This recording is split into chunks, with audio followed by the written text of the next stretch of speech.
Howdy, guys, and welcome to Cliff Notes, and welcome to Survivor Season 43's recap. Oh, I'm so excited.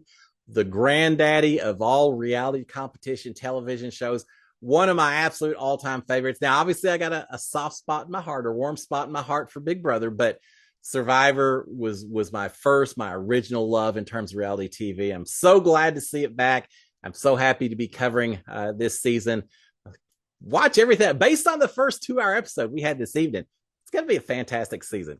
Can you tell I'm excited about it?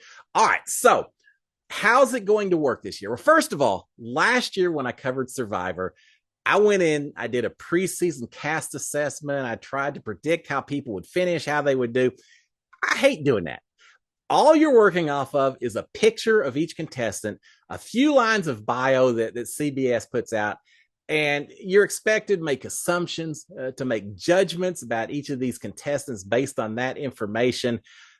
I'm always wrong as often as I am right. And I just didn't want to do that kind of preconceived assumptions and everything this season. So I went out of my way this year to avoid reading anything about the contestants whatsoever. I have no clue going into this thing who's on what tribe, whose background is what, if there's scandal about them, if there's people cheering them on. I just don't know. So I'm going to be watching this episode. I watched this episode completely fresh, completely unaware of each of them.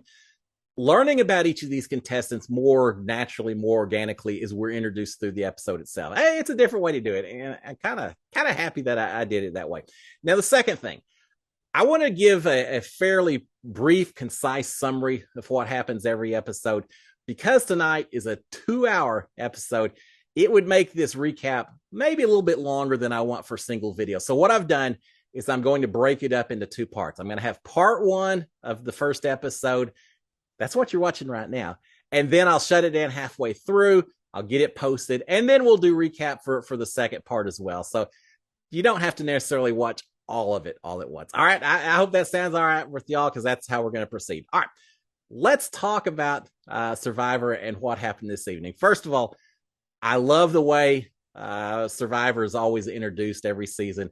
You see the ocean, you see the island, you start hearing the background music, your adrenaline starts getting a little pumped up. It's like a long lost friend that you're seeing again as you see those boats with the contestants heading into the beach. I can only picture, or I can only imagine the nerves, the stress, the adrenaline that's going through their minds as they're heading to the island. I've heard before they aren't allowed to talk to each other until they get on the island and talk to Jeff and all that. But they got to be looking around and trying to size up who's going to be my friends, who's going to be my enemy, how it all is going to work out. With this season, they eventually get on the beach. Now, first of all, it looks like it's going to be 3 tribes of 6, which is fairly typical for the last few seasons. Once upon a time, they had 2 tribes of 8. Hey, once upon a time, they had 4 tribes of 5, right? I think that's the way it worked out. But this time it's going to be 3 tribes of 6, which is fairly standard, as they're all sitting there on the beach. So many unique people. We see hear little introductions. We've got a woman who is an immigrant to the United States. We've got a couple of people who talk about some physical challenges. A guy who dealt with cerebral palsy as a child, a Paralympian who lost her leg. Now, I say physically challenged. They both look like they're badasses. I don't think they're that challenged. I think that has been overcome. But we've got them. We've got one young woman who is very colorful from head to toe. She from hair to clothing, everything else. She's a very vibrant person. It'd be fun to watch her as well. We've got very young people. We got a couple of older people. Cheering, shout out to the older people. Special props to you guys for doing that. We've got psychologists. You never know how someone like a psychologist or a therapist. Hey, shout out from Tori from last season. You never know how they're going to try to manipulate the other people on a tribe. So we've got a lot of unique people sitting there on the beach. And then we see Jeff Probst, and it really starts feeling like an old friend coming home. Yeah, I love Julie Chen. I love her as a host of Big Brother, but she doesn't have the same level of involvement as Jeff Probst does. He's out there at tribal councils. He's quizzing the people. He's driving some of the narrative.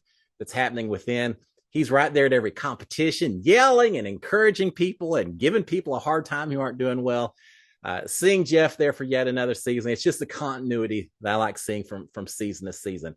And then you hear the tribal music. Da-da-da-da, da-da-da-da. Yeah, can you tell I'm excited? Yeah, you hear that, and then we're back home with Survivor. So as I mentioned, 3 tribes of 6, pretty standard for a while. A couple of first impressions. We start seeing some of the castaways at this point in time, and a few of them that jumped out at me. First of all, James seemed like a very happy guy, big old smile. That would immediately make me think that, yeah, I may want to hang with this guy on the beach, because a big old happy smile. But what really gets me is he tells Jeff that he's a huge fan ever since season 1, and he mentions ever since he saw Richard Hatch sitting on a branch. One of the very earliest scenes of that first episode of season 1, him sitting up on a branch, just watching everyone else scrambling around. And you could just tell he was looking at this game a completely different way than anyone else on the island, or even us as viewers were expecting. And it's turned into what we've got today. So a lot of shared memories with James, and that was pretty cool. We've got Gable, who's the oldest guy on the island. So yeah, a special, I'll be cheering him on just a little bit more because of that. But he also talked about this being a family experience, and not just him watching, his whole family watching. It's what we do. My family grew up watching Survivor, so that's pretty cool. And then, as I mentioned, Noelle, an amputee. What a positive outlook on life. At one point, she tells Jeff, says, yeah, after a while, Ross, it's just a leg. Isn't that amazing? Even with that happening, she looks at the positive outlooks and doesn't focus on the negative things in life. And I think she's going to do wonders on this show. I'm really looking forward to see how she performs. It can't be easy. It just adds a little extra challenge to everything. But she doesn't look like a person who ever turns down challenges. And let's talk about the tribes themselves. 3 tribes. Now, throughout this recap, I'll talk about the tribes as much as the color as opposed to the tribal names until I get used to the names themselves later on in the season. But for right now, we've got the Vessi tribe, which is the red tribe. We've got the Baka tribe, which is the yellow tribe. And we've got the Coco tribe, which should be brown, I would think, but they're the blue tribe. So we've got red, yellow, blue, and that's probably how I'll refer to them through most of the first few episodes. Now, as I look at these 3 tribes, first thing I try to do is identify what tribe would I want to be on? What tribe looks like they're going to dominate maybe some of the competitions? Which tribe has people that I could maybe immediately say, maybe I could target them if I was on there, that they look like maybe the ones who can't quite be as competitive with some of the physical challenges, physical work, etc. You know what? This season, I don't see that. I look at these 3 tribes at first glance, and they seem to be pretty equally distributed, which is going to make it much more interesting. Well, not that it isn't always interesting, but I just can't pick out these 3 and say, I think this tribe's going to win all the competitions, and this tribe won't.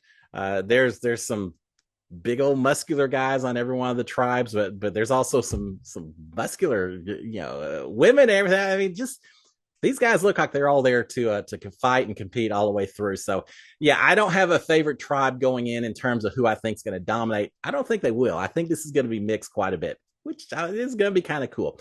All right. With that being said, they go right to the reward challenge. There's no dead time in Survivor. They pack a lot of content into these episodes. So they go right to the reward challenge. And here's how it's going to work. We're going to have, again, 6 players on a team. 2 of the players from a team are going to run down the beach, back up into the woods a little bit, where they have to bring out 2 heavy crates back to the starting point. Once they've done that, then 2 more members of each tribe can take off into the water where there's a boat that's stationed, I don't know, not really swimming, but offshore a little ways. Grab the boat, it's filled up with a bunch more crates, pull it back into shore up to a certain point, at which point the first 2 tribe mates that did the first leg, the second 2 that pulled the boat in, those 4 can unpack, unload all the crates from the boat. Once that happens, then the final 2 members of each tribe have to take those crates, put them together in the shape of a cube, and they're different size crates, so it's a bit of a puzzle trying to create that cube. And they're big and heavy as well. You got to manhandle these things and solve the puzzle. Do that. Once that happens, then 1 member from each team has to hop up on top of the crate, grab a bamboo pole. There's a key ring looking a ring with a piece of flint on it. Use your bamboo pole to kind of push that ring off a pole it's attached to. Whoever does that first wins the competition. And what do they get? Well, the reward this season for the first reward challenge is the flint that they get off the pole, a machete, and a pot. So what's missing? Food. Food, glorious food is all missing. There's no bag of rice. There's no bag of beans. There's no chickens. There, nothing. I guess these folks are going to be living on coconuts. And from the first episode, I didn't see one eating anything except the occasional coconut they were cutting open. So Survivor's only 29 days. I guess being only 29 days now, the producer said, yeah, they can starve a little. If they don't eat, you probably won't kill them. I think they'll be all right. We'll see if they maybe get some rice and some future challenges and such. But for right now, I hope they like their water and their coconuts, because that's all they're getting from a nutrition standpoint. So the winning team does get some reward. The last place teams get nothing in this challenge, but Jeff does tell them, once you get back to camp, you'll have the ability to do something that you'll find out later. We'll find out later. You get to do something to try to win flint, pot, and machete at that point in time. If they don't win that, how do you build shelters? Anything? It makes everything a lot tougher. So we'll talk about that a little bit later. But the winner gets pot, machete, and flint, so they're playing for a lot to start this season off. Not only are they playing for the rewards, this is their first chance to compete, to show the other people on the tribe what they're capable of. Everyone's going to be sizing everyone up through this competition. You don't want to be the laggard that can't quite keep up with everyone else, because I would think at this point in time, these castmates, they're just looking for any reason whatsoever to target someone in this tribe if they go to tribal council. So everyone's going to be doing their best in this particular competition. Such a physical competition. And as I said, I think it's important that you really try to prove yourself as much as you could. It would seem like the smaller, more petite folks on each of these tribes would really be at a disadvantage in this particular competition. And to some degree, maybe they are, although all of them seem to hold their own. Now, I mentioned that the first leg involves running down a beach, running into the woods, and grabbing these crates. I immediately thought about last two seasons, where we had one leg where the players, when they ran down the beach and got outside of the rest of the castaways, found themselves with a special opportunity to get I think it was a shared immunity idol, if I recall. But they got a special power, and they took advantage of it. I immediately thought, well, is that going to happen this season? No, nothing like that. It's just a straightforward competition at this point in time. I'm sure some of the people on that beach were thinking the same thing as well. You know, it's showing you get some kind of special power, but nothing like that. They run back into the forest, the woods, grab their crates, come back, and I gotta say, the yellow team starts off the first competition coming in strong. Literally, the two guys each have one of these boxes, is basically thrown up over their shoulder. Don't seem to have any effort whatsoever, difficulty carrying it to the starting point. So yellow team has definitely taken the lead. Unfortunately for the blue team, they're pulling up the rear at this point in time. Gio in particular is one of the guys on the blue team. It's not a good sign where you see the other teams carrying the crates on their shoulders, and Gio is having to roll the crate through the sand to get it where it is. Now, eventually he gets it close enough that I can't remember who the other contestant on his team was. Ran over, grabbed the crate, helps him carry it over to the starting point. But not a good sign, not a good start for Gio to be that far behind everyone else. But we finish up the first leg. It's now on to the second leg. Competition's tightening up a little bit.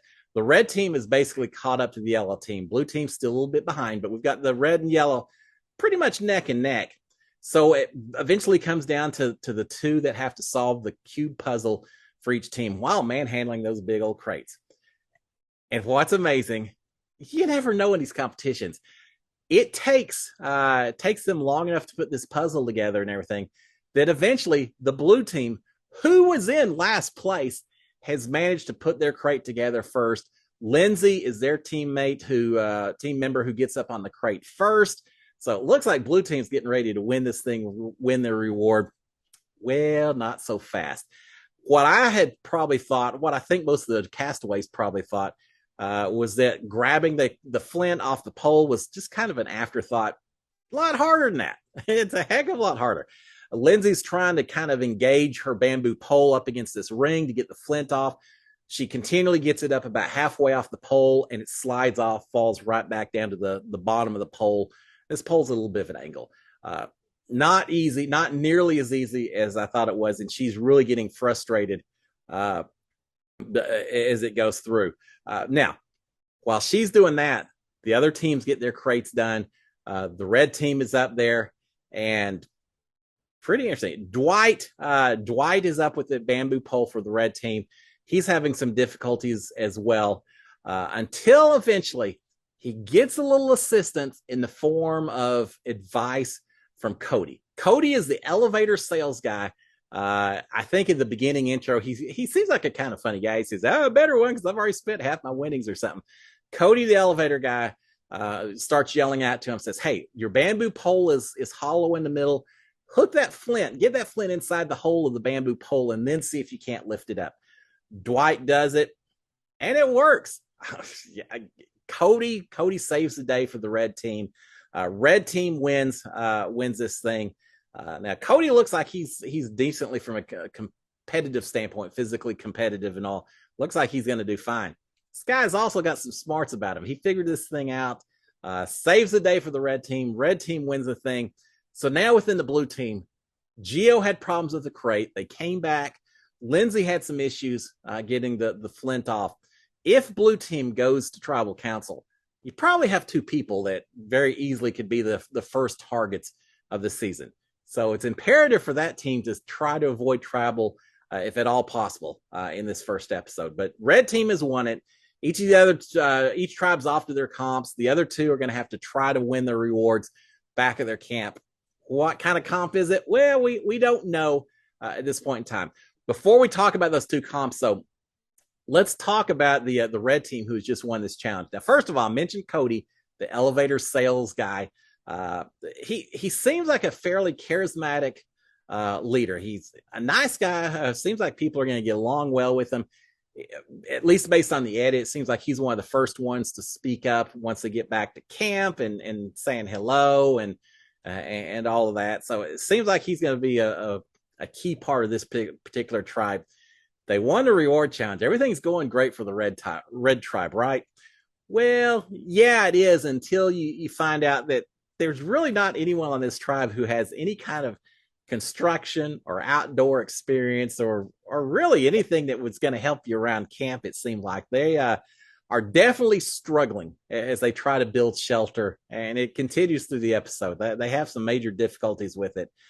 It's not making me any more confident about this tribe's ability to survive out on the island alone when I see Cody making a palm frond hat instead of trying to build the shelter itself. Yeah, palm fronds and all look great and they keep the sun off and all that, but I want a shelter. I want fire before I start worrying about my clothing accessories. So yeah, I'm a little curious. And if CBS and Survivor don't help any, but as they're trying to build their shelter, we have a little bit of the circus music. I don't know. It's certainly a little bit of comedic music playing as you watch them struggling to just do even the most basic wiring up or roping up of poles and things like that. God, remember some of these seasons, Boston Rob, some other folks that just built amazing shelters. Not so much the red team. We'll see how they do as we go forward. So let's talk about the two teams that did not win reward and what they're going to have to do to try to get that award. First of all, let's go over to the yellow tribe. Gable is talking at one point about being so much older than everyone else within his tribe, within this game, how it's going to make him an easy target if he's not careful. I sympathize with you, brother. I understand the feeling, but he is certainly talking about that. And we finally find out what, as a losing team, they're going to have to do to try to win their supplies that they didn't win at their reward challenge. They've got a choice. Two different competitions. They can either compete in savvy or sweat.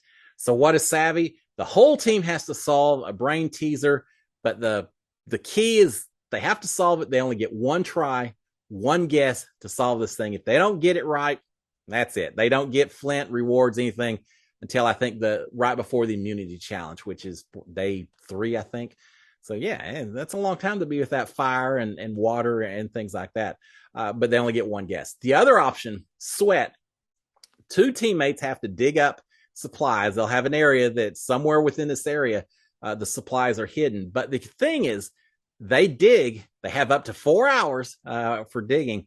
But while that's going on, they can't interact with anyone else on the tribe. So you're going to have 4 people over here, 2 people over here, no talking in between. It kind of makes those 2 people a little bit vulnerable, right? That they don't have the opportunity at the very beginning to get to know everyone else and develop relationships and everything else. So between the two, I think if I'm out there and I'm trying to convince people, the second one seems like more of a sure thing. You've got 4 hours. Surely you can find those supplies in 4 hours. But not only does it maybe create division because you've got people talking to each other while these two can't, but it also tires out 2 of your stronger tribe mates that you may need for the immunity challenge, right? You don't want to get your strongest people tired out before such an important competition. So I think if I'm out there, I go for the brain teaser. At least that way you win or you lose as one, as a unit, rather than putting it all on just a couple of people. Initial thoughts. We'll see how that works out because the 2 tribes make slightly different choices. Now, on the yellow team, we've got Sammy, who pretty big, muscular guy. He's the one that was carrying the crate so easily in the first leg of the reward challenge. Sammy's a big old muscular guy, and he says he's willing to dig. Hey, yeah, sure, I think I can dig. That'll be fine. Owen is another guy on that tribe who seems to be, a decently muscular guy as well. He has no desire to separate from the rest of the tribe, and he tells the cameras, he says, as soon as Sammy says that, he says, I know they're going to look at me as the other guy who's going to have to dig, and I don't want to be separated from the 4 of them while they're all talking and bonding and all that. So Owen starts speaking up and saying, maybe I'm exhausted from that competition. It's kind of pulled a little bit out of me, and maybe I think we're smart enough we could do the brain teaser. So eventually they all as a tribe decide to do the brain teaser instead. So let's talk about that brain teaser. You start off with a bunch of bones spelling out the number 5080. And what they have to do as a tribe, they're allowed to move 2 bones and 2 bones only. And moving those 2 bones, they have to try to reconfigure the numbers to make the largest whole number possible. So 5,080 right now. Change the bones up so that they show different numbers, a bigger number. If you can make the biggest number possible, then they'll win the competition. They'll win the brain teaser. They get their supplies. I love the kind of games that Survivor does where we as viewers get to watch and play along the whole time. And yes, I watched. I froze the screen. I looked at it. I thought about it. I came up with my answer. I'll tell you if it was the right answer or not here in just a second. But they're fiddling around. They've got 4 hours as well. They're fiddling around with different ways. They've got chalkboard to write up different configurations. At some points, I think maybe they've got it and all that. Eventually, Sammy, the same guy who wanted to dig out the supplies instead, he tells the camera, says, look, they all think I'm just this big muscular guy. And he says, that's kind of why I volunteered to dig, because I want them to think that. He said, but I'm actually pretty good at puzzles and strategic and everything else. He said, I don't want them to see that part. He said, but I can't let us get this wrong. And I see the answer and I've just got to speak out. So Sammy immediately says, all right, I'm going to give you some information. It's going to blow your mind. I think I figured it out. Well, he has. He reveals the answer. It basically involves taking 2 bones away from 2 of the numbers, setting up next to each other so that suddenly you've got some 1s at the front, and then you've lined up 1s at the back. And so the final number, I think, was 1 5. What was it? It was 1. Okay, I can't remember now. 150118 or something. Anyway, it involved taking the bones and making some extra digits. So instead of a 4-digit number, it suddenly became a 6-digit number. He got it right. The tribe has achieved victory. So congratulations to them. He did it. He couldn't resist. He had to go ahead and help them out. As for my answer, yeah, I had the same idea of taking those bones to make an extra digit, but I didn't take it quite far enough, so I would have missed it. Now, give me 4 hours, maybe I would have figured out, but But yeah, I was on the right track, but just didn't quite get there. So congratulations, prop to Sammy. He's helped the yellow team. So now the red team has their supplies. The yellow team has their supplies. But before we go on to the final team and see what they happen, let's talk a little bit more about Sammy. Sammy, who's hiding information already, he's got another little secret that he's hiding. He mentions he is 18 years old. Big brother, you can't even go in the house until you're 21. Survivor has different rules. Sammy is only 18 years old, but he tells everyone that he's 22. 18? Did he say 19? I think he may be 19. We'll have to check later. Again, I'm learning these names and backgrounds as much as they want. Anyway, he's lying to everyone. He's telling them they're 22 because he thinks it'll be a little bit easier to show a little leadership and all that if he's not still seen as a teenager. That may not be a bad idea, as long as you can keep the charade up and not get trapped up somewhere down the road. This guy came to play. Really, first impressions, I'm impressed with Sammy. That he obviously has the physical characteristics to do well, but he's thinking this thing through as well. All right, with that being said, let's talk about what happened on the final tribe, the blue tribe. Now, remember, the yellow tribe chose to go with the brain teaser. Is the blue tribe going to do that? Well, no, not really. We've got James on the blue tribe. Remember I say he just seemed like a very happy guy and all that. He's a big old strong guy, but he's saying he has no desire to dig. That's the last thing that he wants to be doing. But Gio is the guy who was lagging behind carrying the crates in the first leg. Gio is kind of, I think, feeling bad for not doing well on that challenge, knows that maybe he's a little bit of a target because of that. So he's really pushing to do the digging, and he wants to be one of the two people doing the digging so he can prove himself to everyone else and show that it was just kind of a bad day for the first part of the thing. So he's really pushing for the digging instead. He convinces the rest of the tribe to do just that. So he's digging. Now, again, James said he's a little tired out, didn't want to do the digging itself. So Gio's digging, but not with James. Instead, Gio is digging with Ryan. Ryan is the guy who dealt with cerebral palsy as a child. I think they said maybe he'd have difficulties walking and all that. Yeah, he talks a little bit about growing up with a stutter and how he had to overcome that as well.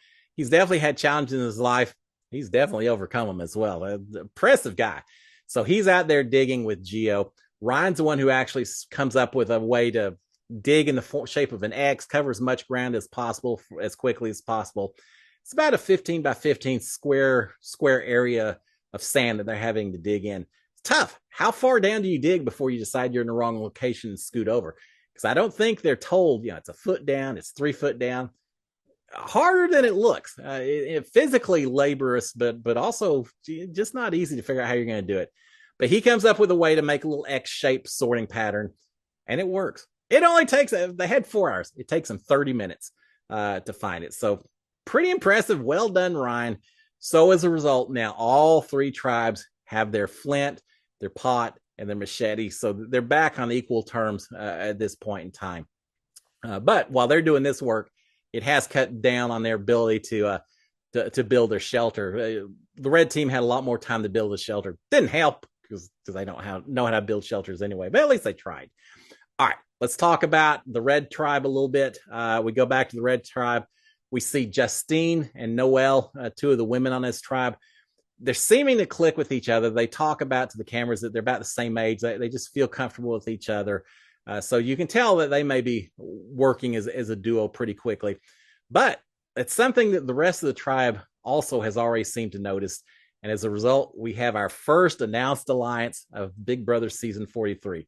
We've got Cody and Nika and Jesse have agreed to work together. So 2 of the guys and Nika, one of the females, have agreed to work together. So we've got that. Now, Cody, again, the elevator salesman who came up with the idea to get the flint off the pole and everything. We found out Cody, who is an elevator salesman, he's immediately talking about, I think it's Justine he's talking about, saying, yeah, Justine does software sales, I think. He says, salesman, I'm a little careful. I'm a little cautious. I'm a little nervous about Justine because she's a saleswoman. You never can trust him. Well, he's a salesman himself, but he didn't tell a tribe that. He just said he worked for an elevator company, and no one assumed that was as a salesman. So he's going to keep that under wraps for as long as he can. He's bad-mouthing salesmen in general while being a salesman himself. I thought that was pretty funny. But we do find out about that. Cody's another smart guy that we're gonna have on the island this season. Jesse is talking about, yeah, Cody wants to do this and that and all. He said that's fine, but Jesse says I'm here really just to kind of watch and observe. I'm just gonna watch people. I'm gonna let them come to me. I'm not gonna be too aggressive about anything. I'll just observe until I figure out who's got what relationships, and then I'll start acting on it a little bit. I think that's pretty smart. But he's feeling pretty good in his position because he now has this new alliance with Nika and Cody, and he's feeling pretty good with Justine and Noelle as well. So he feels like he's got two different groups that are probably going to be watching out for his interests. Probably pretty important to begin your season. So we've got that, and then back at the Yellow Tribe, they're working hard. Red Tribe, as much difficulty as they have putting together a shelter, doesn't seem to be the case for the Yellow Tribe. They're working hard. Beyond working in the shelter, here's what I really noticed. Owen, one of the guys on the tribe, the one who didn't want to be digging, who convinced them to do the brain teaser instead. Owen is immediately playing the game. He's extending feelers to everyone, it seems like, within that tribe. Trying to not say alliance, just saying, hey, I'll mention, if someone mentions your name, I'll tell you about it. Can you do the same thing for me? Kind of I'll watch your back if you'll watch mine with a whole lot of people. Now, I think that's smart, but I also think it's a little bit dangerous. To some degree, I think you have to kind of roll with the tribe. And this doesn't really seem to be a tribe. In fact, I think Owen mentions that, people really don't seem to be doing that much. They're just all sitting back, not doing anything. I'm the only one that's doing it. I think you got to be a little careful, kind of roll with your tribe. If the rest of the tribe isn't making a lot of alliances, then maybe you step back, you slow your roll as well, because you do run a risk if you talk to too many people and you look like you're playing the game too much more than other people. Word may get out, notes may be compared. Next thing you know, they got their excuse to send you out the door. So I think it's smart to be very carefully reaching out to people without calling them alliances or final twos or anything like that. Just being very careful about it. So we'll see how that works for Owen. And then finally, we see three different boats approaching the island. Each of the three tribes. But before got ahead of myself. Before we do that, let's talk about the Yellow Tribe for just a little bit more. We see the three women on the tribe really bonding together. I think it's Justine. No, I think it's Ellie. That's, like I said, I'll figure these names. She lost her sister, I think, in 2020. She's telling the other two girls they're really bonding over this, to the point that at one point one of them says, girl power. Yeah, we see the three girls talking about wanting to work closer together. So we'll see how the girl alliance on this particular tribe works out. Now, at one point, I think it's Noelle or Ellie who says as well that she also seems to be getting closer to Gabler as well, the older guy in this particular tribe. So kind of the three girls plus Gabler could give them the numbers that they think they'll need going forward. Now, with that being said, we see the Yellow Tribe working on their fires. Gabler not so good at creating the fire with that flint. It must be tougher than it looks. I'm gonna have to get some flint and try it one of these days. But Sammy steps right in, gets the fire going without any problem. Again, this guy's got everything going on. He can do it all. All right, so now let's talk about the Blue Tribe. They're also working hard at the shelter, but remember the ladies on the Yellow Tribe talk a little bit? Well, the same things happened on the Blue Tribe. We've got Cassidy reaching out to the other two women, Lindsay and Carla, on that tribe. So you've got the three ladies working together, but you also have Lindsay apparently working with James. Again, one guy to kind of help bring in the control of numbers as well. So that's 4 of the 6 tribe mates that are saying they're going to all work together. But with that being said, is James going to be okay being the only guy in this alliance of 4, 3 women and himself? We'll find out as the season goes on. And then finally, we see Carla and Gio bonding over the fact that they're both married. They're both gay, so they have some similarities, and it seems like these two may work well together. Carla's talking about how great she figured she'd be the first target, how great it is that she's found someone right off the bat, that she's actually had a lot of people approaching her with little feelers and things like that. So Carla's feeling pretty good about her position as well. So we've got Carla and Gio and they're now bringing in Ryan. Ryan, who again has done pretty well in terms of the challenges and digging and all of that. So now we've got another alliance of 3 in this group. There are a lot of alliances on the blue team. It's like a spider web of alliances, a lot of folks. All right. With that being said, before we get into immunities and everything else happen, we're going to shut it down because it's already been a long coverage. So we're shutting it down. This is part 1. You get it posted. And then right after this, I'll follow up with part 2. We'll talk about the latter half. We do have an immunity challenge. Someone's going home this evening. So we're going to talk all about that. Until then, guys, SKD 143. I'll see you in just a bit. Cheers. Bye.